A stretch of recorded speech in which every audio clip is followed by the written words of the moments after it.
১৪২৩ বঙ্গাব্দের পহেলা চৈত্র পুতুলের বয়স ১৭ পূর্ণ হলো। সরকার নায়েবের কাগজপত্রে পুতুল অবোধ কাঁচা নাবালিকা। বাবা মায়ের চোখে শুধুই পাগলি।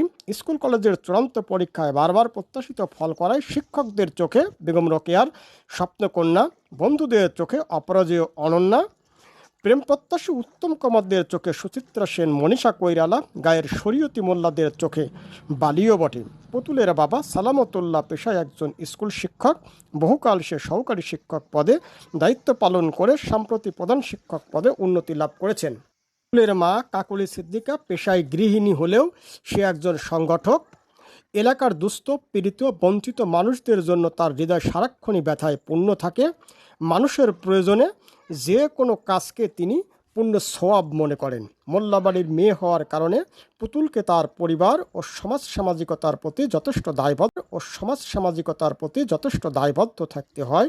পুতুল ইচ্ছে করলেই যেমন পাখির ডানায় ভর করে চিলেকোটার সিপাইকে খুঁজতে পারে না, তেমনি গায়ের পথে পড়ে থাকা দুস্থ অসহায়কে পাশ কাটিয়ে নিজের লাভ ক্ষতি মূল্যায়ন করতে পারে না। এটা তাদের বংশীয় বিধানে নাই। পুতুলের পূর্বপুরুষরা বংশীয় গৃহস্থ, এ গায়ের তারাই আদিবাসী। পুতুলের বাবার শতক বিঘা ফসলি জমির মধ্যে পদ্মার ভাঙনে 50 বিঘারও বেশি জমি খোয়া যাওয়ার পরও ওরাই গ্রামের কয়েকটি উচ্চবিত্ত পরিবারের মধ্যে অন্যতম একটি পরিবার। ওর বাবা চাচারা রাজনৈতিকভাবে সমৃদ্ধও বটে। এখন 10 গায়ের সালিশি বিচারে ওর বাবা ন্যায়ের প্রতীক হিসেবেও বিবেচিত হন। কোর্ট কাছারিতে এক হাত ক্ষমতা তার। সদরের এমপি মহোদয়ের সাথে রয়েছে তার খুবই ঘনিষ্ঠতা। বিজ্ঞানের ছাত্রী পুতুল মেডিকেলে ভর্তি, পরীক্ষায় উপর্যুপরি অকৃতকার্য হয়েছে। মেয়ে ডাক্তার হবে, মানব সেবা করবে। বাবা মায়ের এই প্রত্যাশা বালুর চরে বাঁধা ঘরের মতন ঢেউয়ের তরে গুড়িয়ে গেছে। পছন্দ হলো বিশ্ববিদ্যালয়ে বিজ্ঞান বিষয়ে অনার্স কোর্সে ভর্তি হওয়া, কিন্তু বিশ্ববিদ্যালয়ে অনার্স কোর্সে ভর্তি প্রক্রিয়া কিছুটা কষ্টসাধ্য। এর জন্য প্রয়োজন সার্বক্ষণিক তদারকি ও একজন জানাশোনা লোকের পূর্ণাঙ্গ সহযোগিতা। কে সেই লোকটা যে পুতুলকে পূর্ণাঙ্গ সহযোগিতা করবে? ভর্তি পরীক্ষা সম্পূর্ণ উতরে যেতে পুতুলের বাবা অনেক ভেবেও সমস্যার সমাধান পায় না। সে পুতুলই সমস্যার সমাধানের একটা উপায় বলল। বাবা, তুলকারেম ভাইয়া রাজশাহী বিশ্ববিদ্যালয়ের ফলিত পদার্থবিদ্যার মাস্টার্স বর্ষের ছাত্র। তার সাথে একবার যোগাযোগ করলে দেখো আমাকে কিছুটা সহযোগিতা করতে পারে কি না। পুতুলের বাবা ললাটে চোখ তুলে আশ্চর্য ভঙ্গিতে জিজ্ঞাসা করলো, কারেম? তুলকারেমটা কে? কোথায় বাড়ি? ওহ বাবা, তুফাল চাচার ছেলে তুলকারেম, মানে গাজা তাফাল্লার ছেলে তুলকারেম। শিক্ষক মানুষ, এভাবে মানুষকে বলতে হয়। ভাইয়া এখন বিসিএস ট্রাই করছে। মেয়ের বিনয়ী মৃদু প্রতিবাদে সালামতুল্লাহ মাস্টারের হুঁশ হলো। এবার তিনি মেজাজ নরম করে বিনয়ী হয়ে জিজ্ঞাসা করলেন, তুলকারেম বেঁচে আছে? ও কিভাবে রাজশাহী বিশ্ববিদ্যালয়ের ফলিত পদার্থবিদ্যার ছাত্র হলো রে? আর তুই এসব কি করে জানলি রে বিটি?